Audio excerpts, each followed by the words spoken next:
अस्सलाम वालेकुम वरहमतुल्लाहि वबरकातुह। आप देख रहे हैं ये रहमान ऑफिशियल्स, मैं आपका भाई आरिफ रहमान। तो नाज़रीन किराम, इस वक्त जैसे कि आप लोग जानते हैं, इस वक्त इजराइल और फ़लस्तीन के बीच जंग बहुत तेज़ी के साथ चल रहा है और इसमें काफ़ी तादाद में फ़लस्तीन के बच्चे ख़वातीन शहीद हो रहे हैं। तो चलते हैं खबरों की तरफ, आप हमारे साथ बने रहिए। इजराइल और फ़लस्तीन के जंग के दौरान इजराइल ने गाज़ा पर फ़लस्तीन में लगभग मिसाइल बरसाए, 100 मिसाइल बरसाए। खुदा की मार इजराइल पर शुरू हो गया है। मिसाइल फटा नहीं, मिसाइल को जो दागा गया था फ़लस्तीन गाज़ा के ऊपर, वहाँ पर 2 बच्चियाँ बैठी हुई नज़र आ रही मिसाइल पर, जो अल्लाह की मार पड़ रही इजराइलियों पर, और मिसाइल फटता नहीं है, जिससे इजराइल बागी और कातिल या आतंकवाद कहते तो गलत नहीं होगा, इजरायली आतंकवादियों को जो है पगला गया है, जो फ़लस्तीनी कमज़ोर और बेबस मजलूम पर मिसाइल बरसा रहे हैं, और ऐसे में उसका मिसाइल फट नहीं रहा है, जिससे पगला गया है इजरायली फौज।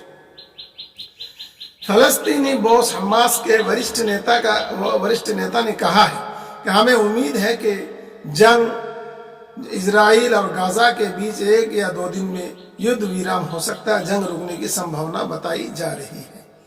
तानाशाह बेंजामिन नेतन्याहू का कहना है कि जब तक इजराइल की रक्षा सुनिश्चित न हो जाए तब तक जंग होती रहेगी। जहां पर भी गाज़ा में इजराइल ने 100 से ज़ायद हमले किए हैं, वहीं पर फ़लस्तीन और हमास की तरफ से भी जोरदार जवाबी कार्रवाई की जा रही है। जहाँ हमास ने राकेटों के बरसात कर दी है, इजराइल के तानाशाह बेंजामिन नेतन्याहू अपना दिमागी संतुलन खो बैठा है। कहावत है कि खिसियानी बिल्ली खंबा नोचे, यही हाल इस वक्त इजराइल का हो गया है। इजराइली फौज पगला गया है कि इतनी ताकत हमास को कहाँ से मिल रही है और कैसे लड़ रहा है, जबकि छोटा, हालांकि हमास ने जो चाल चली है इजराइल को तबाह करने के लिए, इससे अच्छा तरीका नहीं हो सकता। जहां पर हमास छोटे छोटे कम ताकतवर, कम कीमत के मिसाइल और रॉकेट बरसा रहा है, वहीं पर इजराइल इस वक्त दामी और महंगे तरीन हथियारों को फ़लस्तीनियों पर बरसा रहा है।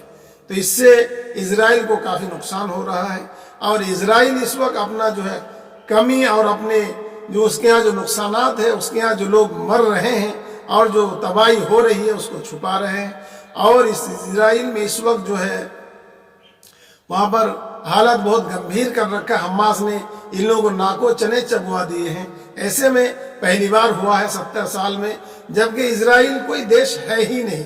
फ़लस्तीनियों ने इनके ऊपर रहम किया था, इनको बैठने दिया कि इन जालिमों ने जोर जबर किया और फ़लस्तीनी को कब्जाने की पूरी कोशिश कर रहे हैं। जबकि ईरान खुलकर सामने आ गया है, हथियार और मिसाइल, गोला बारूद, जो भी जरूरत हो, रॉकेट्स और मिसाइल, उसको ईरान हमास की मदद के लिए आगे आया है। ईरान हर तरह की मदद के लिए तैयार हो गया है। जबकि तुर्की के रजब तैयब अर्दोगान इस वक्त विश्व स्तरीय पर अन्य देशों के साथ बात कर रहे हैं ताकि जंग जल्द से जल्द रोकी जा सके। सलामती कौंसिल और अक़वाम मुत्तहिदा से बात कर रहे हैं। रजब तैयब अर्दोगान इस वक्त जंग को रोकने के लिए पूरी तरह से बिल्कुल विश्व स्तरीय पर बातचीत चला रहे हैं। इसी बीच वर्ल्ड वार की भी गूंज आने लगी है, जहां पर इजरायली तानाशाह बेंजामिन नेतन्याहू का सरदर्द अभी रुका नहीं था।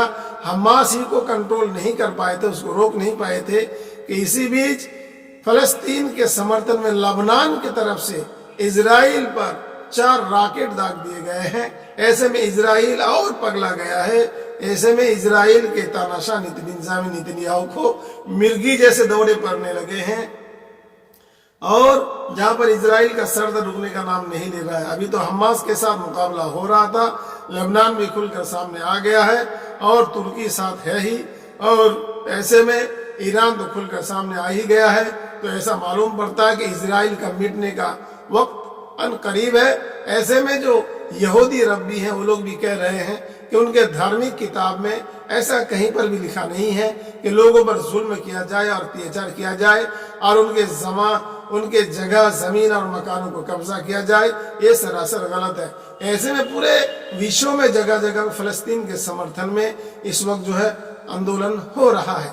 ऐसे में ही भारत के कुछ अंधभक्त जो अमेरिका में बसे हुए हैं, ये अंधभक्त इस वक्त इजराइल के समर्थन में भी वो आंदोलन कर रहे हैं, जिन लोगों को बड़ी शिकस्त और मुकी खानी पड़ रही है इन अंधभक्तों को, जबकि भारत ने पहले ही फलस्तीन के समर्थन में बात कह दी है कि जंग जल्द से जल्द रुक जानी चाहिए और इस पर विश्व स्तरीय पर बैठकर बात करनी चाहिए। जंग इसका हल नहीं है। ऐसे में हमारे देश के प्रधानमंत्री नरेंद्र मोदी इसका संकेत दे चुके हैं। फिर ऐसे में ये अंधभक्त इजराइल के समर्थन में आंदोलन कर रहे हैं, इनसे बड़ा कोई गद्दार होगा? मुश्किल है कहना। चले हम लोग क्या कर सकते हैं? ऐसे में फलस्तीनियों के हक में दुआ कर सकते हैं। अल्लाह ताला इनकी हिफाजत फरमाए। हमारे चैनल पर आप पहली बार आए हैं तो सब्सक्राइब कर लीजिए, बेल आइकन पर क्लिक कर दीजिए ताकि हमारी हर वीडियो सबसे पहले आपको मिल जाएगा। अस्सलाम वालेकुम व रहमतुल्लाहि व बरकातहू।